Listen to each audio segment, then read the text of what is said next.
Rockets and Knicks were in Game 5 when OJ started that fateful drive. His four-way hazard lights were blinking, and no one knew what the Jews was thinking.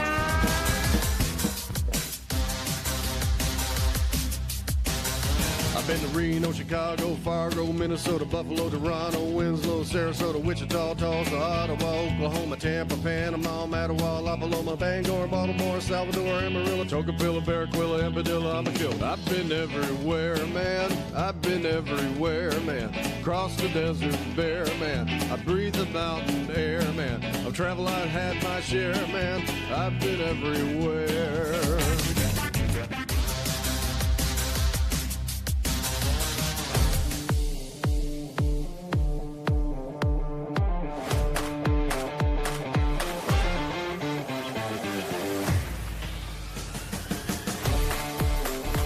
This is Oversight Live, your advocate for good governance.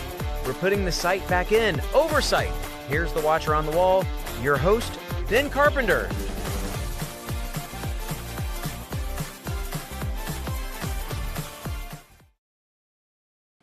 Good evening, Alaskans. Welcome to Oversight Live.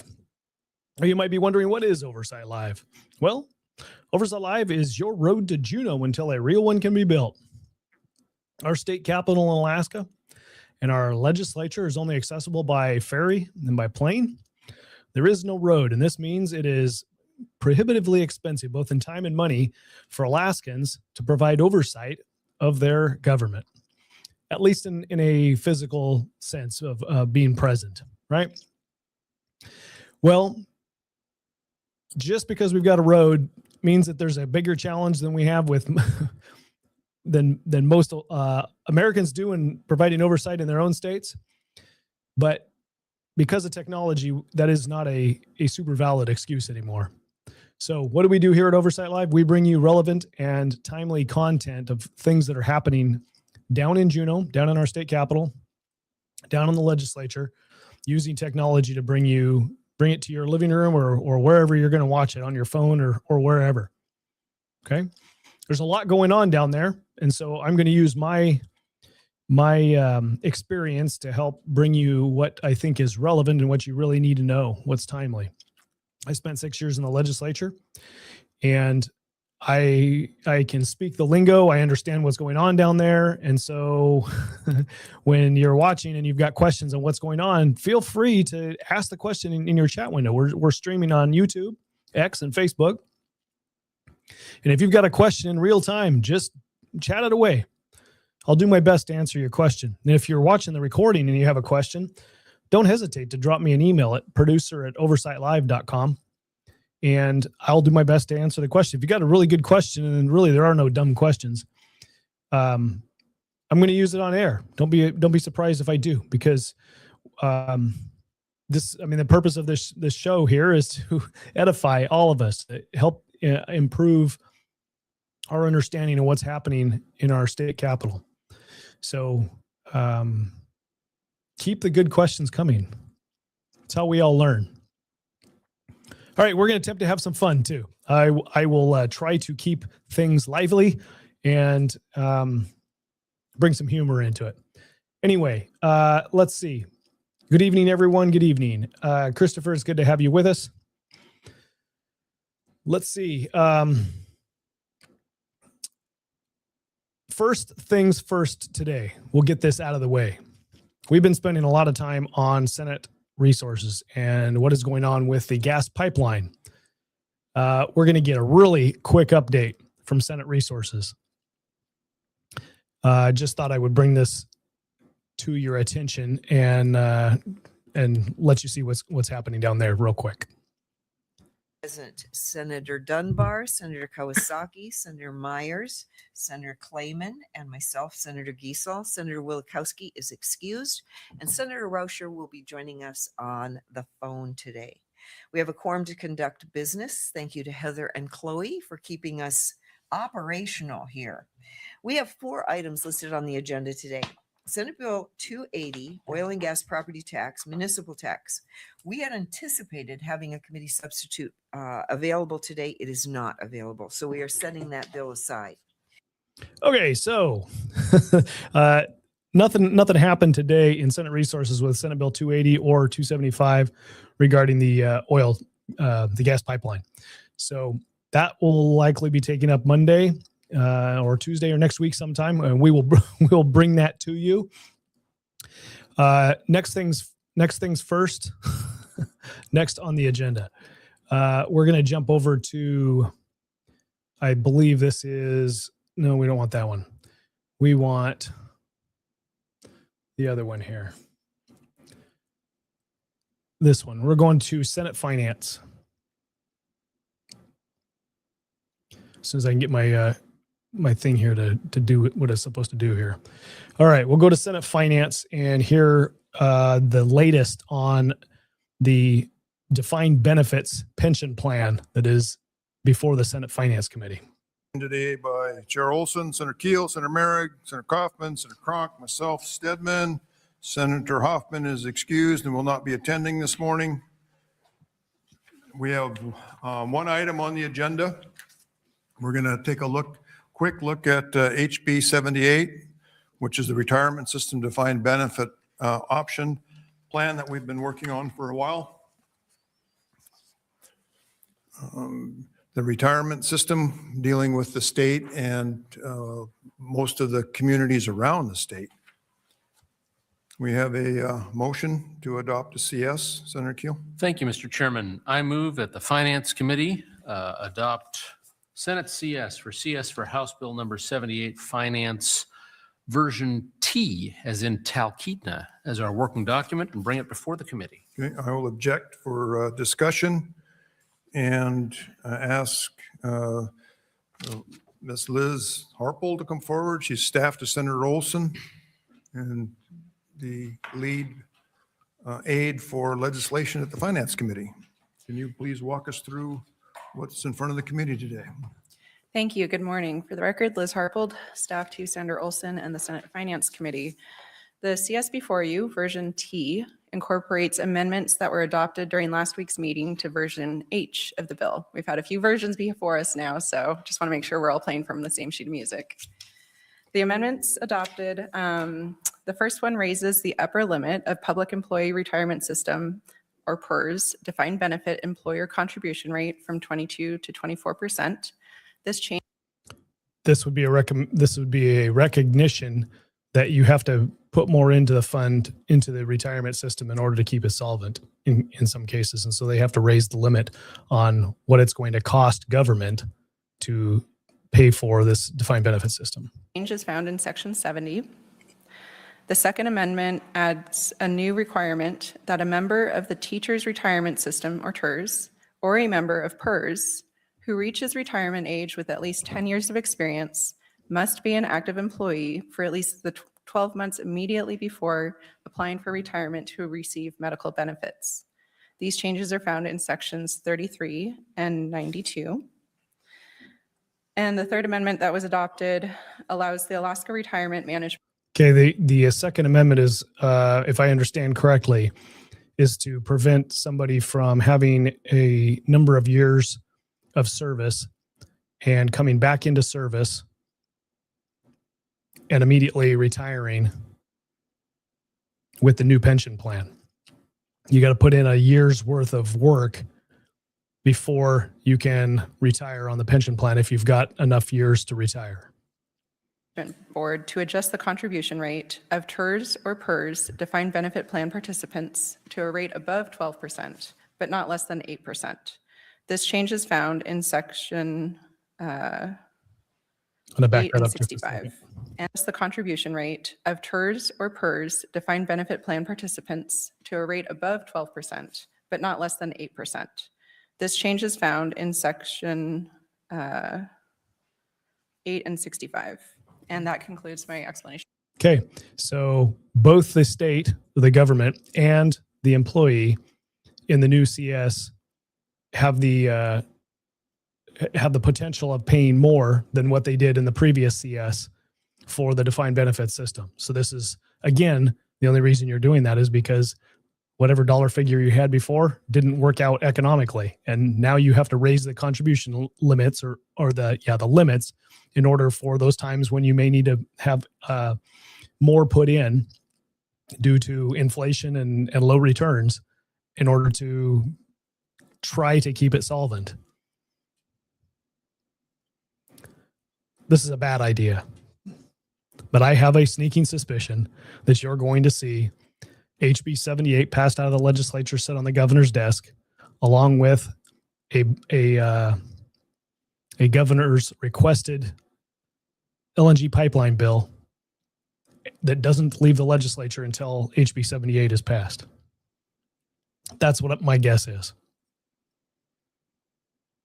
Changes. Okay, and I'll go ahead and remove my objection to the adoption of the changes. Anybody has further objection to the adoption of the changes of CS? Seeing none, we'll go ahead and adopt. Okay, so the CS as our working document. What we're trying to do today is get the current version of the legislation on the table so communities and other interested parties can, when they testify, coming up, we'll have a public testimony period where they can call in and support or not support portions or all of the bill.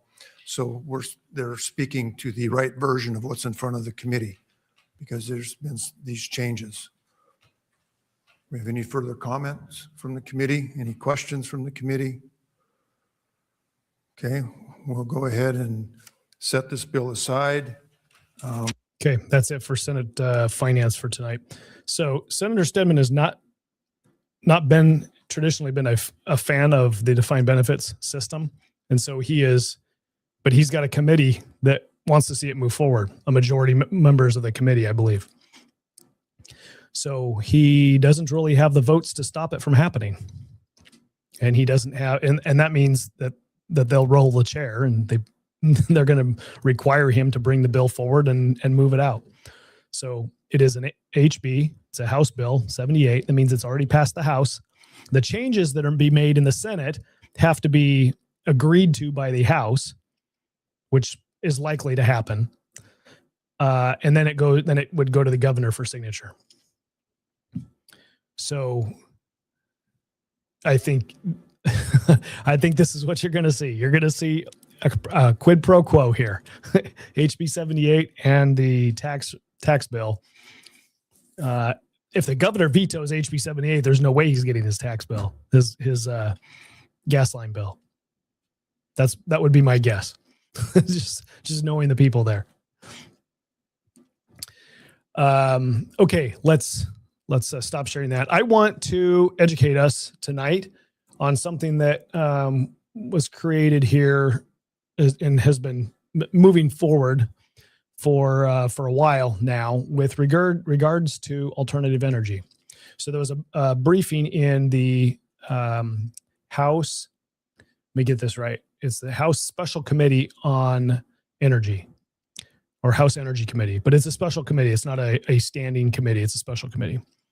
So we're going to take a listen to a presentation, and I've got the slides, but I'm challenged with showing the slides at the same time that I show the video. So if we need to reference the slides, we'll do that. And I can hear Michael Dukes talking. He's like, you need to be using OBS. If you're using OBS, you'd be able to do this. Yeah, you're right, Michael. I know. There's a little inside baseball for you. All right, let's get with this. This should be the one that I want. Okay. The House Special Committee on Energy, or House Energy Committee, it's a small committee, and evidently they've got some members that are gone. Looks like Edgman, I guess he'll come back. He'll come in, but Costello and Edgman are not there. Representative Kopp is not there. Representative Ruffridge is not there. And I don't know whether they come in towards the end of the meeting. I didn't preview all the way to the end of the meeting. But you've got the chair is Donna Mears, Representative Mears. And then you've got, looks like co-chair. I'm drawing a blank on his name. Co-chair. Maybe she introduces him.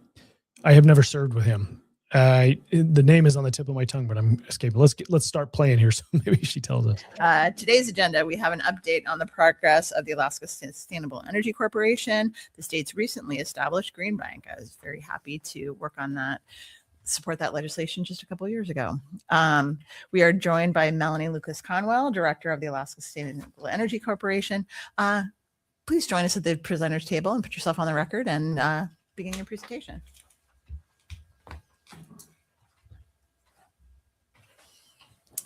Thank you, co-chairs, members of the House Energy Committee. Is the sound coming through all right? Lovely, thank you.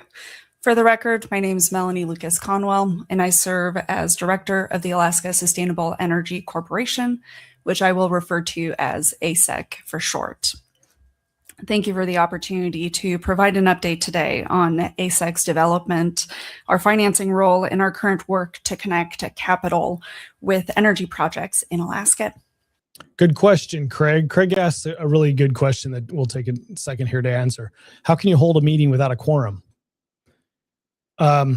You cannot make decisions without a quorum, but you can hold a meeting and have information presented without a quorum. That's the way that it can happen. You can't make any decisions, and this is why you have to have your majority members there with you. Because even if you had a quorum but you had your minority members there, for example, if it was just the chair and Johnson and Ruffridge, then potentially, I'm not sure what the quorum was. It 4 would have to be a quorum. So if you've got 4 there to be a quorum, then you could use the minority members to make your quorum, but they're not likely to vote for things that you want. So you're still not going to be able to get things done. But that's how you can have it. You can have a meeting, you just can't actually take action.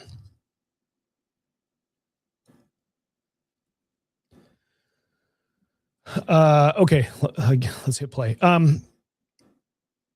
Yeah, let's do that. I'll bring the slides up as needed.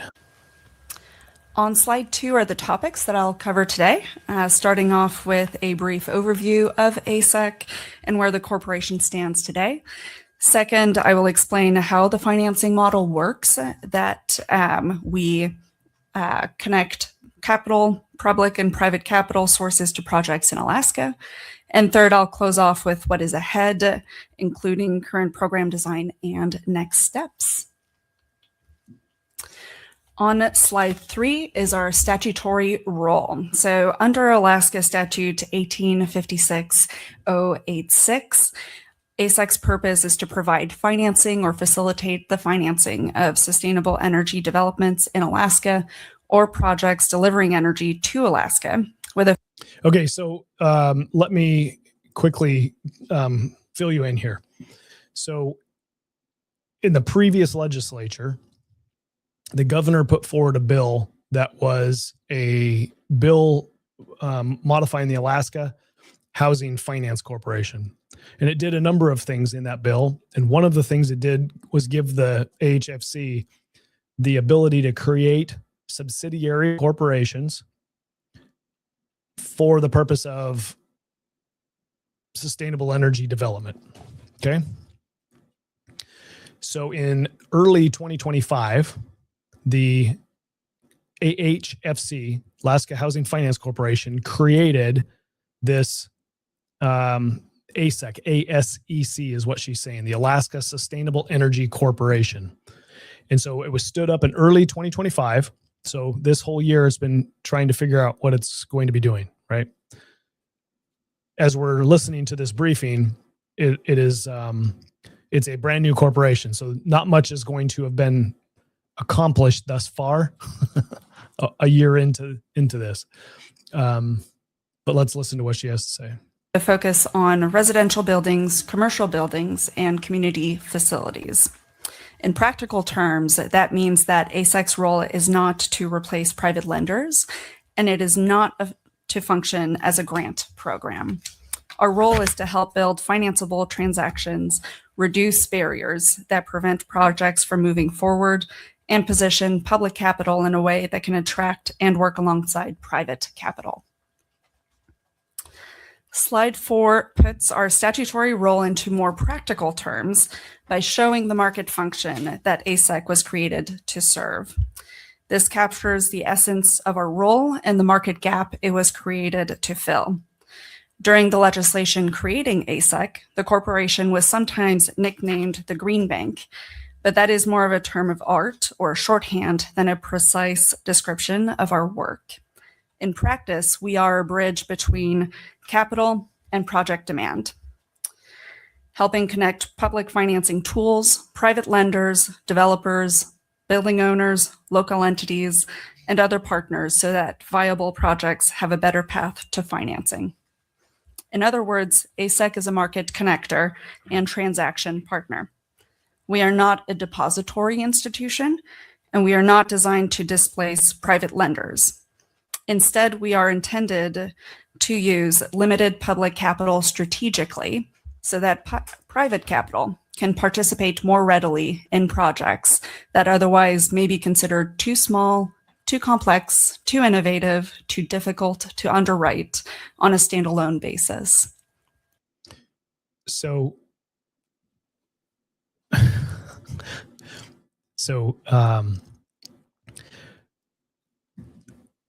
we all know that public capital is hard to come by because that requires the legislature or Congress to appropriate money, right? So this corporation is recognizing that is a challenge. It's also recognizing that there's a challenge out there for support of green projects, especially in the legislature. So we're going to telegraph and say that we're not supplanting private money. We're leveraging public money. But if there was more public money, you wouldn't need as much private money, right? That's the way it works. So if the legislature would just, or Congress would just appropriate more money, another Build Back Better bill that is funneling money to programs like this, then it wouldn't need private money. It would just need government money.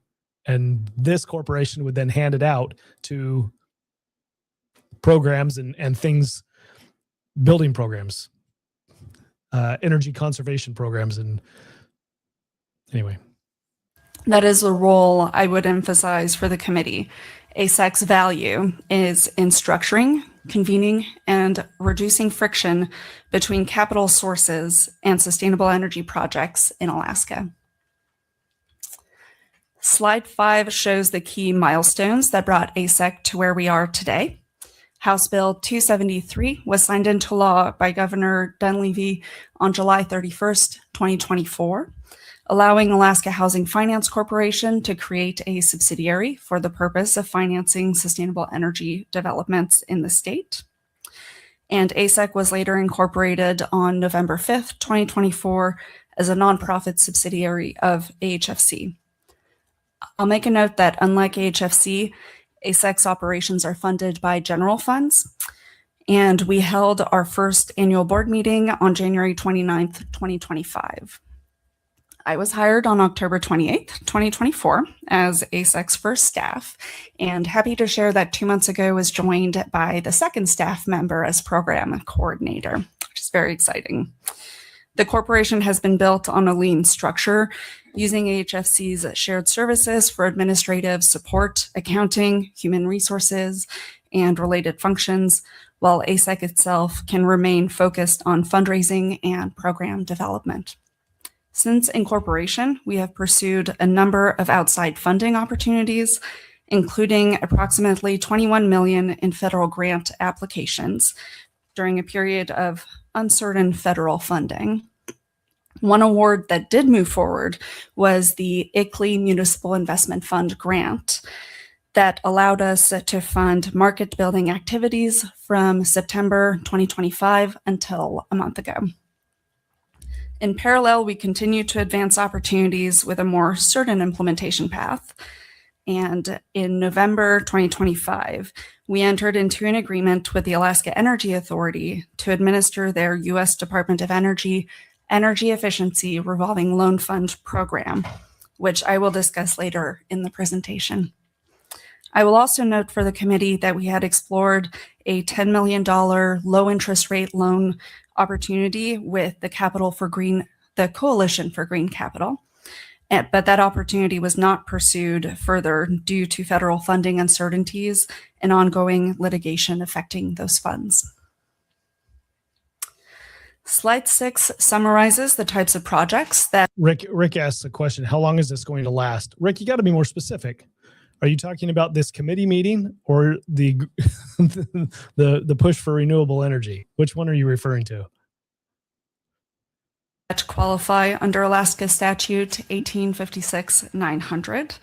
The statutory definition is broad and includes building energy efficiency, renewable energy generation, electrical infrastructure, clean transportation, combined heat and power, amongst other qualifying categories of projects. For the committee, the key point is that ASEC's remit is not limited to large or highly visible projects. It also includes practical improvements that can reduce energy use, lower operating costs, improve electrical systems, and help make a project financeable where traditional financing alone may not be possible or sufficient. Slide 7 shows that Alaska is not building this model from scratch. Across the country, more than 50 similar financing programs have operated at local, state, and regional levels, and these programs have resulted in investments in excess of $25 billion in sustainable energy investments since 2011, when the first Green Bank was created. The reason this matters to Alaska is that these programs provide a track record of financing techniques that can attract private capital, lower transaction barriers, and improve the economics of capital for qualifying projects. We've been in conversations with many of these programs since inception, learning from those established models while tailoring our work to Alaska's unique needs and conditions. Slide 8 illustrates why financing structures matters.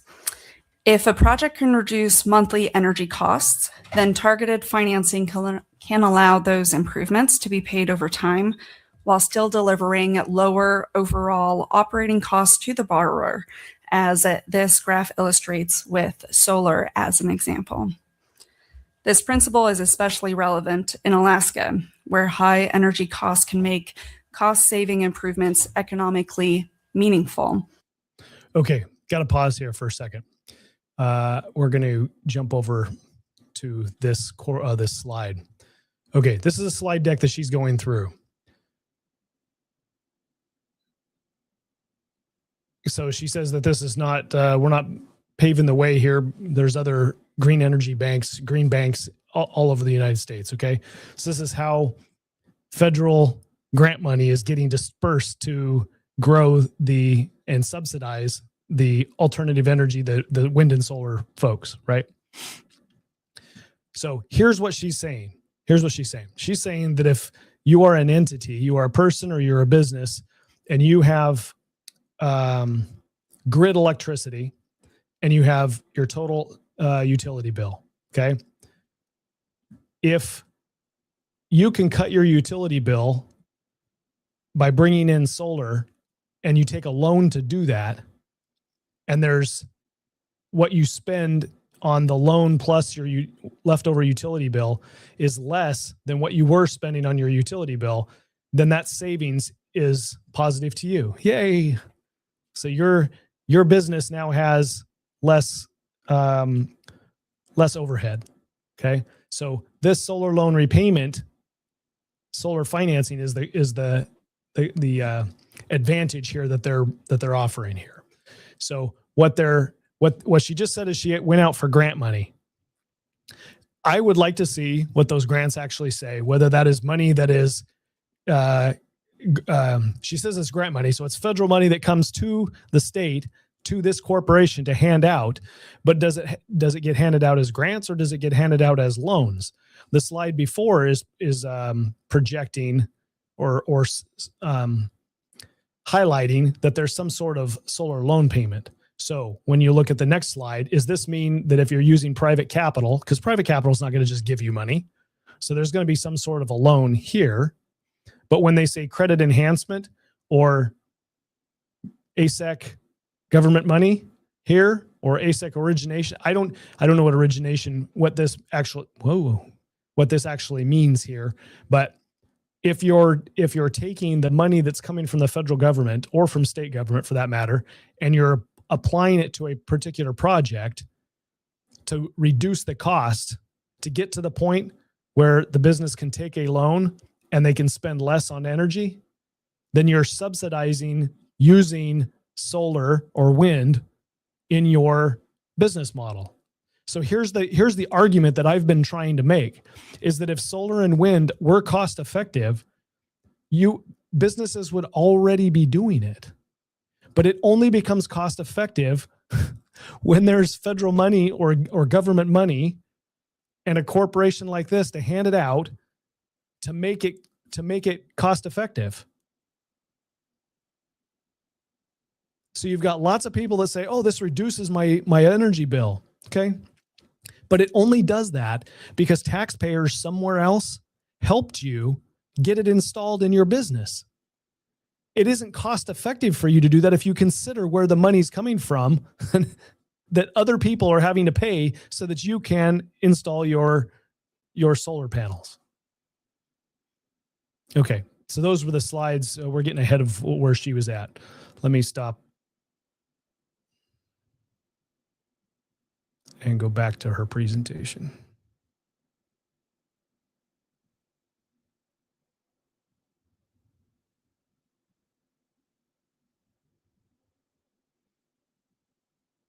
But the upfront capital requirement can still prevent action.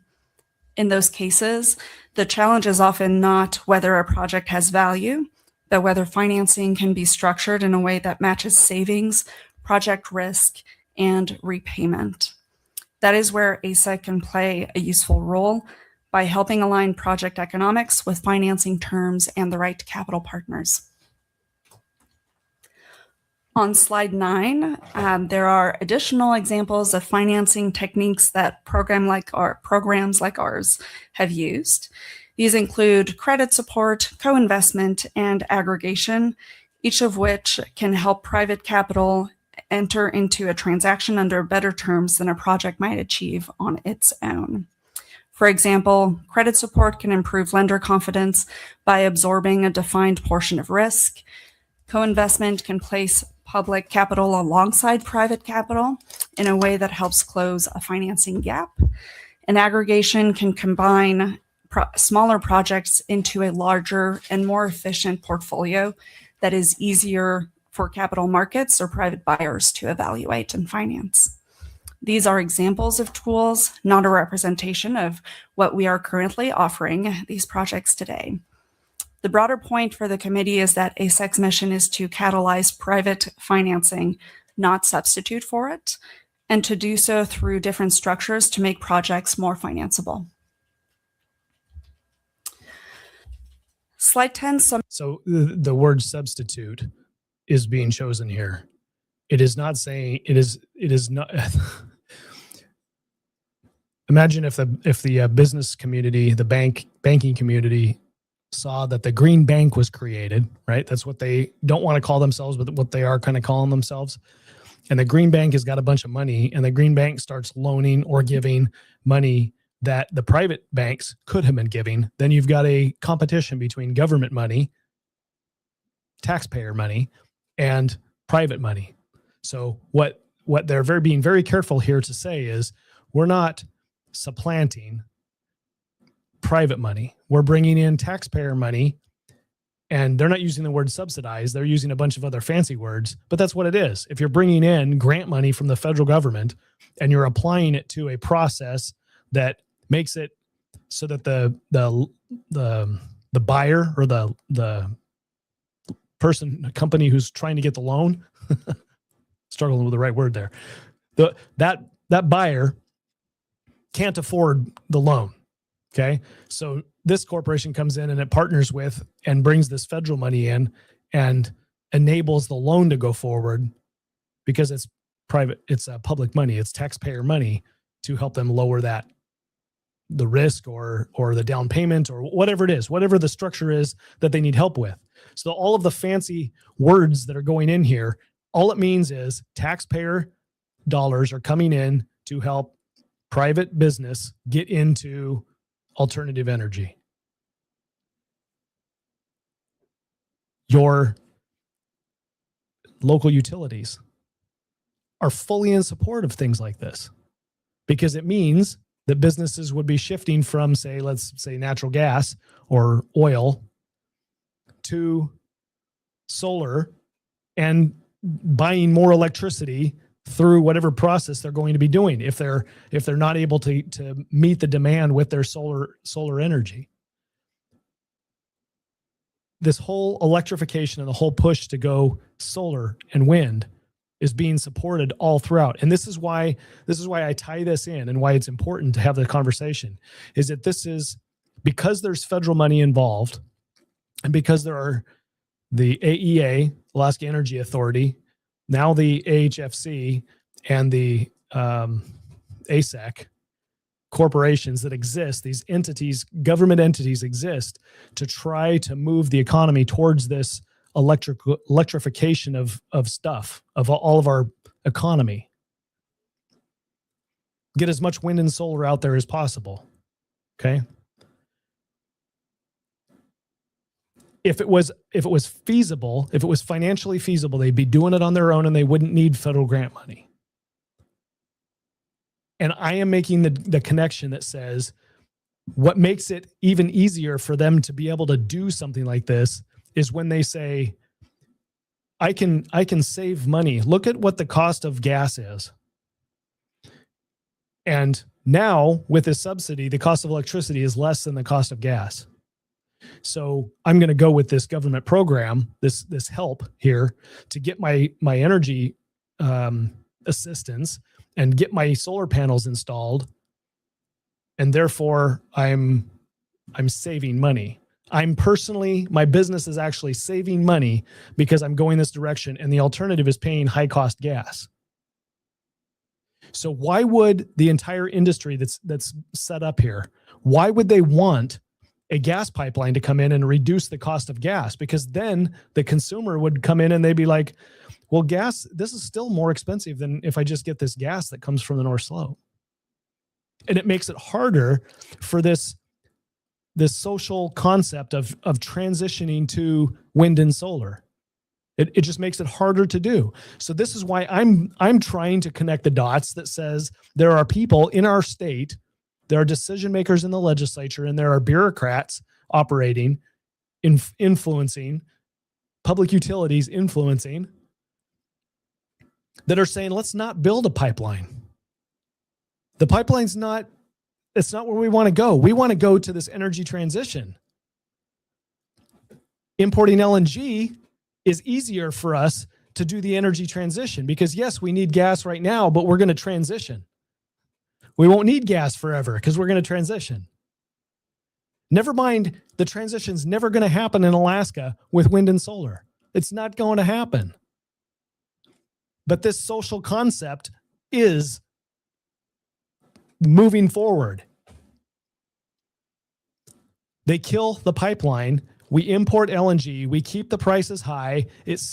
After Trump, the Democrat that moves in, the Democrat Congress that passes a bunch of money to continue this energy transition, it'll mean more money coming in. This is what the next decade is bringing. If the American people don't put a squash to it.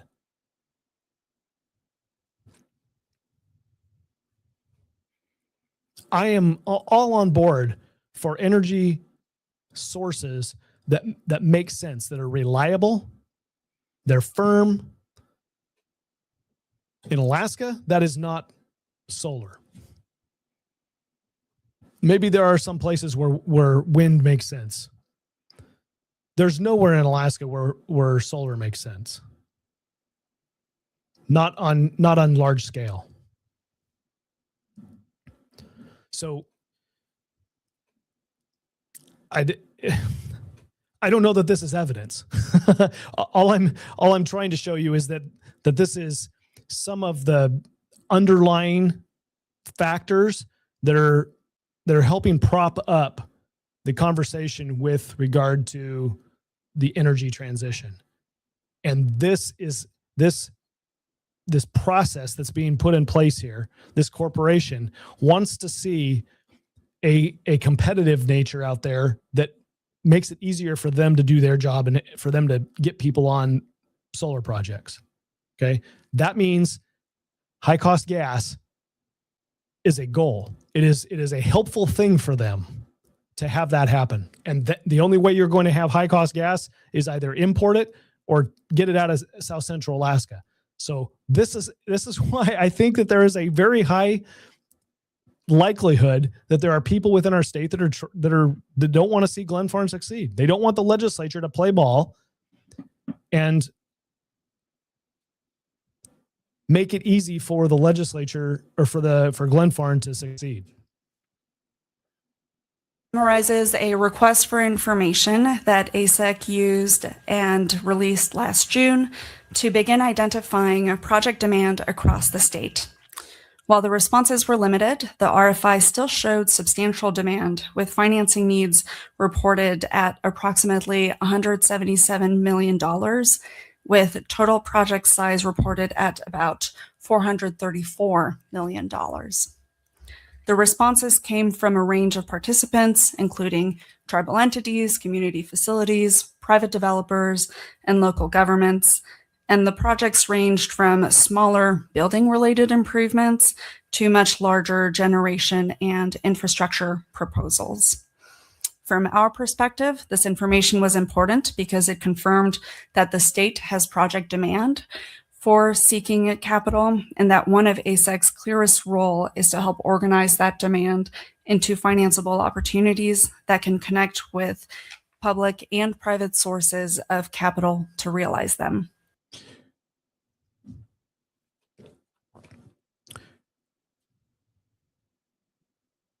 And here is the root of the problem.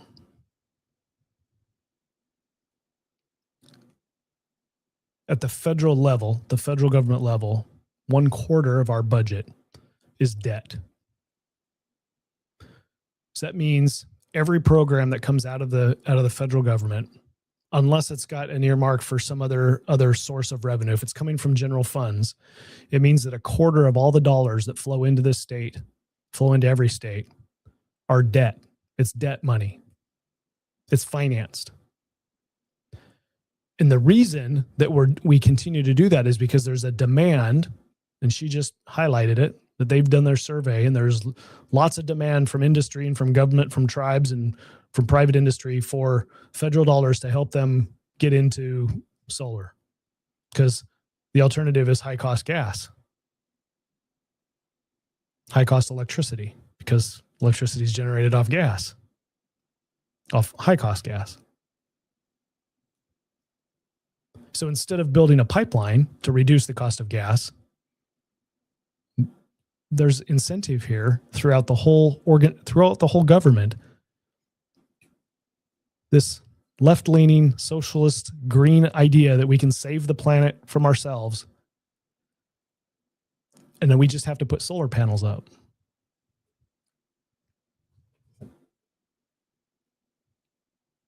The reason it continues, and the reason we continue having large federal budgets that continue to grow and continue to go into debt, is because we are demanding it. We don't understand what we're doing. We are not saying, federal government, please raise taxes. I need help getting into solar panels, so I want you to tax me more so that I can do that.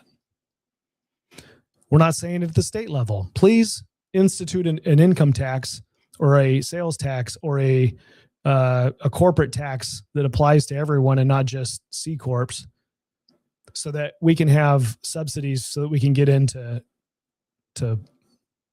solar panels. We're not saying that. We're saying, hey, look at the free money. Let's go get that free money. With that free money, I can reduce my operating costs. Where's the free money coming from? Well, in some case, you're paying your federal taxes. You're a business, you're a worker, you're paying federal taxes. So you can look at it and say, well, some of that money's coming back to me. I paid my taxes, I'm going to get my benefit back. I pay, I get benefit. But a quarter of the dollars that are coming back to you are not money that you paid. $1 trillion every year, $1 trillion every year is added to our debt because we are demanding programs like this all across the nation. And it's not just for energy, it's for other things. We're expecting these handouts from the federal government. It's part of our culture now. It is unsustainable. It is not sustainable. We cannot hand this culture over to our children and our grandchildren and expect them to have the same level of prosperity that we were handed from our grandparents and parents.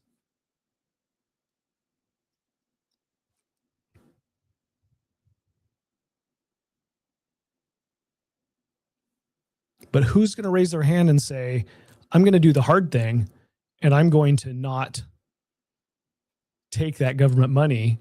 I'm going to not make it easier for me to get into solar. I'm going to suffer. Who's going to say that? We got free money out there. We might as well take it. Somebody's going to take advantage of it. And then we vote Democrat and it continues. Or we vote Republican and it continues.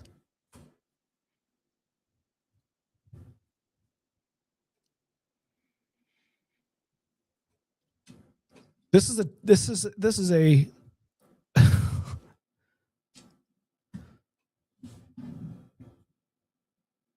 is not a case of the little boy cried wolf. You know the story? This is not that. It's not this case. This is the case of somebody. I'm the watchman on the wall. I'm saying, look at what we are doing to ourselves. Alaskans in particular. You make this argument that says, hey, I pay my taxes. I want to get some of my federal tax money back. Okay, fine. Let's follow that out. The second largest source of revenue coming into the state is federal dollars for the state. Okay? We receive more federal dollars coming into the state of Alaska than we send out in the form of taxes. Yeehaw! Look at all those other Americans that are paying their taxes, and we get a portion of their taxes. They get to come into Alaska so that we can get solar panels. Also, so we can get our roads maintained. A little bit so we can get our schools maintained.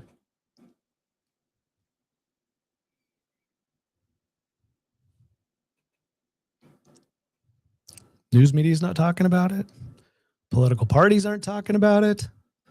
Nobody's talking about it except for me. Maybe there's a few others. This is not a sustainable way to do government going along in the long run. It is going to come to a head. There will reach a time, if we continue down this path, there will reach a time when we cannot sustain the level of debt and our economy will come crashing down. The reason that this is going to continue is a problem with the heart, is a problem with our culture. It is, I am so doggone greedy. I want easy money. Look at the federal government's offering easy money and I'm going to go for it. I'm not going to sacrifice. Why would I sacrifice? The government's going to give me free money. My kids will pay for it. My grandkids will pay for it because it's part of its debt. Nobody wants to hear this. There's a handful of people, a dozen or more people listening tonight. Thank you for sticking with me here.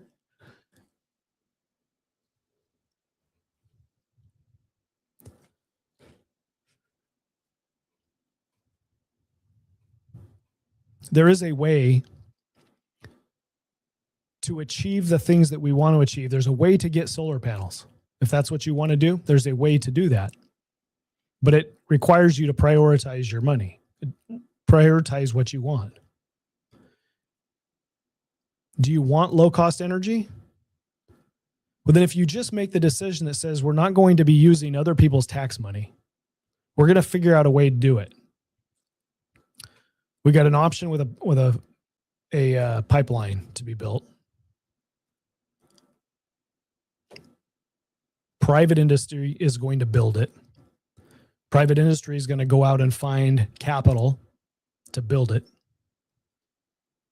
And what private industry needs is the state government to prioritize building the pipeline over taxation revenue measures.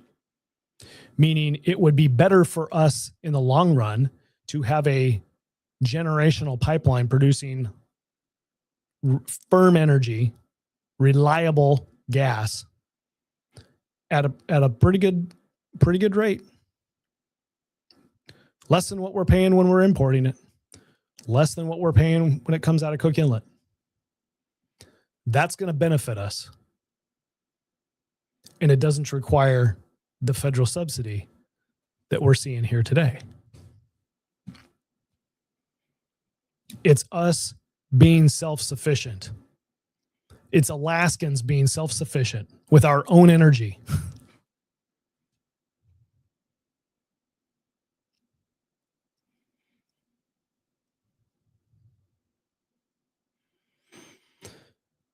Let's see what she has to say to finish this up. And on slide 11 shows where those limited responses came from across the state. While this map only reflects the responses from the RFI and absolutely not a complete inventory of all the projects that might qualify statewide, it demonstrates that interest is geographically dispersed and not confined to one type of region or one type of community or region of the state. For example, Representative Edgemond in District 37, there was interest in solar and wind projects combined with battery storage. And Representative Johnson, there's a waste to energy project that's looking for financing in District 25.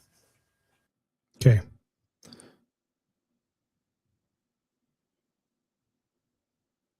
Here's what she's talking about. So their RFI, the request for information, was answered by entities throughout the state.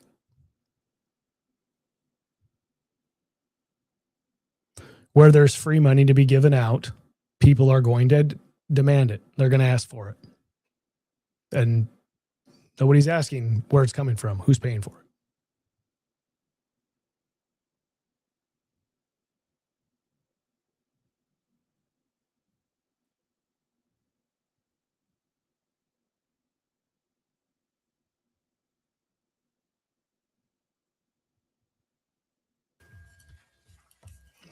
The most exciting slide, I personally think, is slide 12.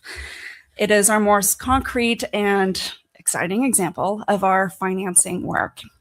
Through an agreement with the Alaska Energy Authority that I mentioned earlier, we are receiving $4.7 million to administer the Department of Energy's Energy Efficiency Revolving Loan Fund program here in Alaska.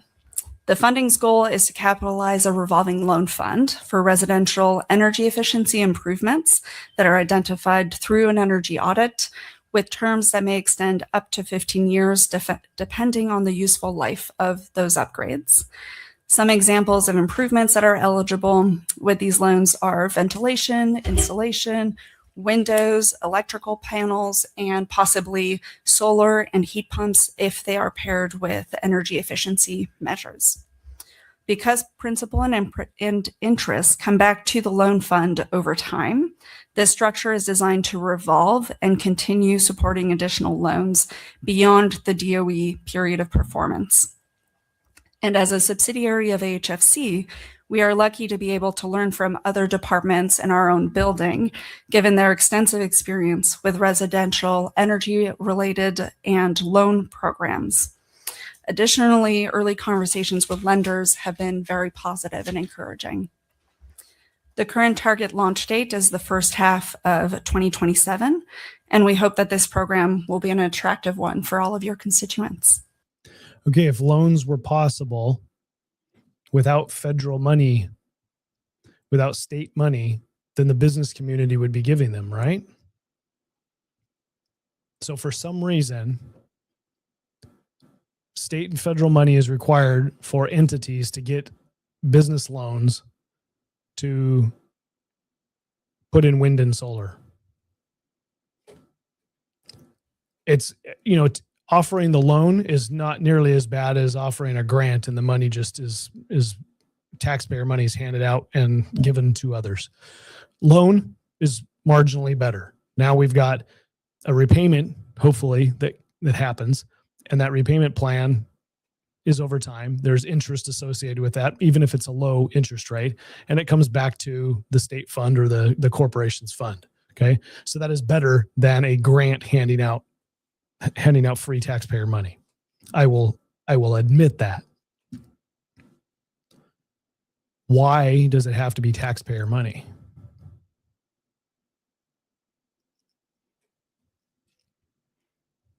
Why does it have to be taxpayer money? There's plenty of capital out there in the private industry. Why don't banks offer the loans to companies to do something like this? Well, it's probably because there's a risk issue. The state doesn't have to worry about the risk nearly as much because it's taxpayer money. The business is going to do the scrutiny because it's their money. It's private money. It's other people's money. It's the money that people put into the bank. And the bank grows that money through investments like this. So they have to make good investments. So the banks are saying, evidently, people can't get into the money from the banks. In comes the government and says, hey, here's some taxpayer money. We'll loan this money to these people, and that means it'll reduce the risk, and the private entity, the private bank, can loan less. So it reduces the risk for the bank.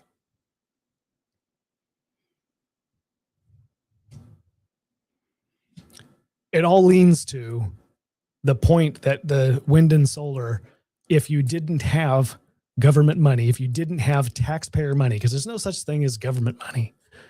If you didn't have taxpayer dollars coming in, would the private banks be loaning the money out? Would the projects be feasible for private money to be spending on these projects? Would people meet the terms of the loans that the banks are demanding according to the risk profile of that project? If the answer is no, then why does taxpayer money make it better? It doesn't. The risk is still there. It's the taxpayers that are on the hook when the people can't repay the loan. But we don't talk about where the money comes from.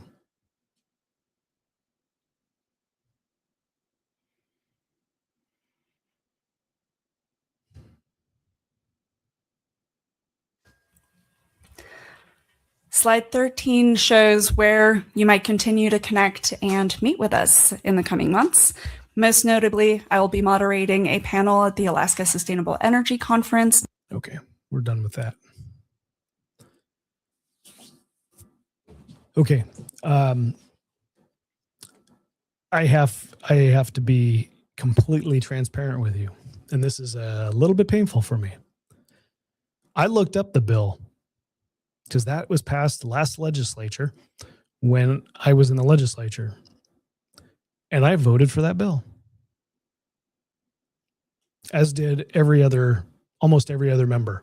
There's only one member that voted no on that bill, and it's the same member that voted no on every other bill.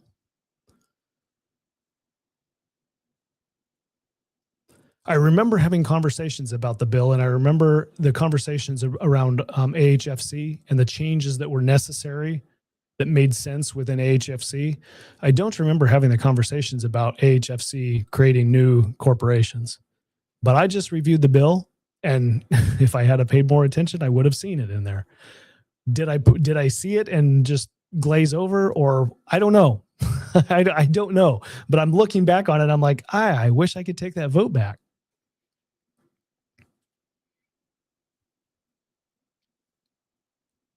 If it's pushes like this that are going, if it's like the force behind the water, you've got the water in the pipe. It's the force behind the water. The pump provides the force and the water's coming out. It's that force. Well, that's what I'm trying to use as an analogy for this demand for energy within the state of Alaska. There's this force pushing decisions towards wind and solar. Much of it is because there's federal money out there that people are tapping into, right? It's free money. It's free taxpayer money. And we get, it's a whole lot easier to get that than it is to go to the bank and get a private loan. So we're tapping into that. If it wasn't there, there wouldn't be as much of this force. And I'm afraid that this force is meeting up with the force of the pipeline. And people are looking at it and saying, you know what? I don't really believe the pipeline's going to work. So do we really want to have it? I mean, they're finding excuses for why the pipeline shouldn't happen. And it's the best thing that could happen to the private industry because it doesn't require the federal government or the state government to be subsidizing that energy coming to your house.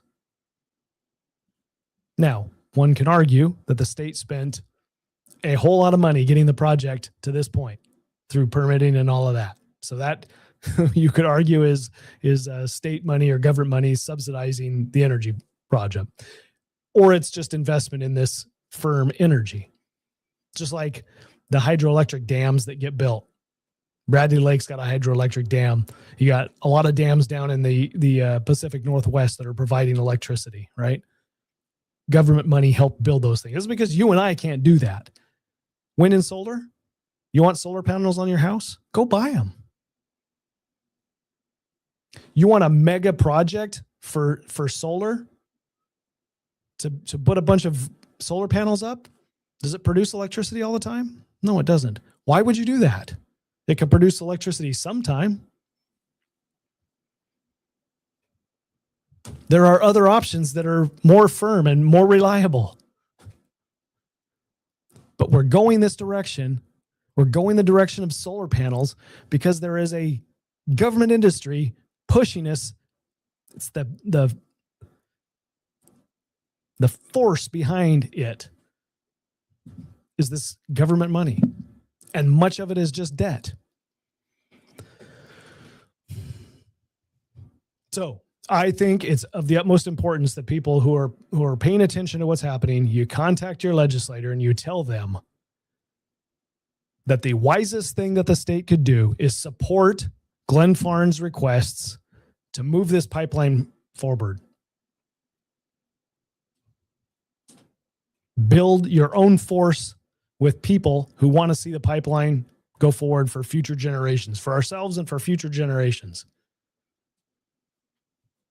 The pipeline will be around a long time, and it'll outlive any of the solar panels you pay for and install on your property. Guaranteed.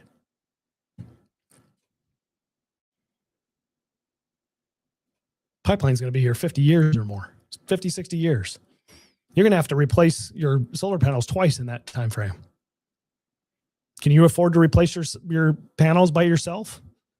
Or every time you have to replace them, are you going to come to the government and ask for help?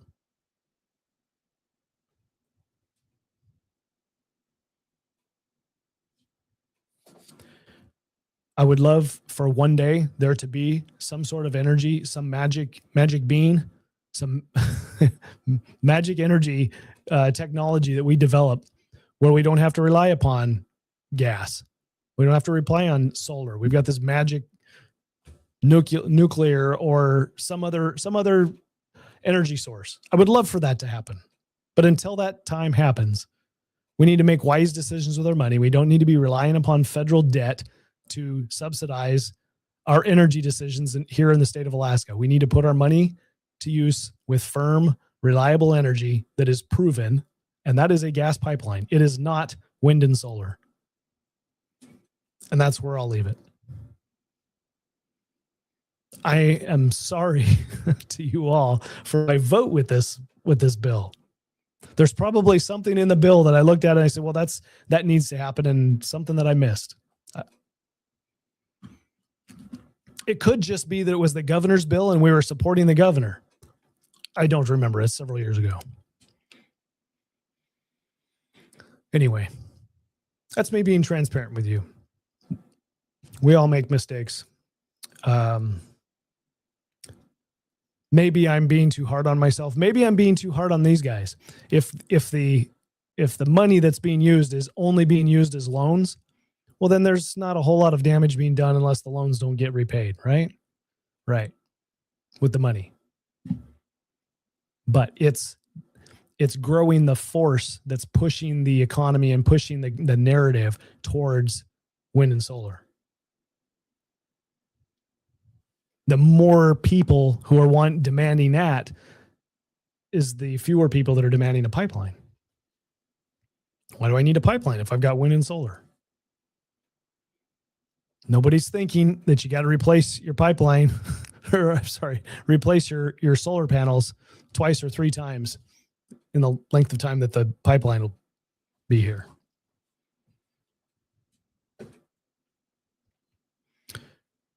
Hope that solar panels come down in price immensely by the time you need to replace them. Hope that you don't have a hailstorm that damages them. I hope that you buy insurance so that you don't look into the government to replace your panels. Like, there's a lot of things that can go wrong here. It just doesn't make sense to me. Anyway, it's Friday night. I hope you've had fun. I was out with the girls looking at this new baby calf that's learning how to dance around. Delilah is her name. I just heard that from my daughter. So my daughter's got Daisy, the mother of Delilah. And the other cow is escaping me right now. It's another D name. Oh,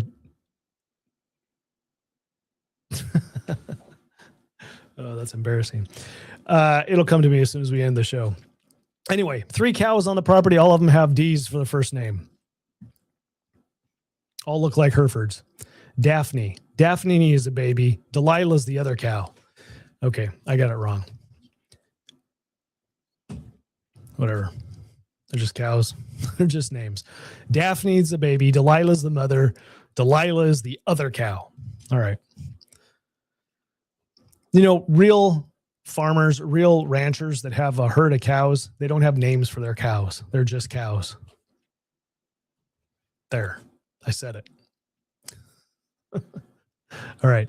I want y'all to have a good weekend. Have a good night tonight. Have a good weekend. I hope the weather is going to be better, but if it's not, well, it's Alaska. Go out and enjoy it anyway. We'll see you Monday, and next week we should have some action on both the pipeline bill, and because there's going to be a CS, and we saw the CS with the defined benefits bill get adopted, and so there's going to be conversation and likely public testimony next week on the defined benefits bill.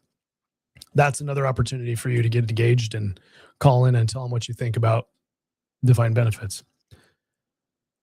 All right. Yeah, thanks. Elizabeth says it's not free. Taxpayers foot the bill. That's right. In so many of the things that we do.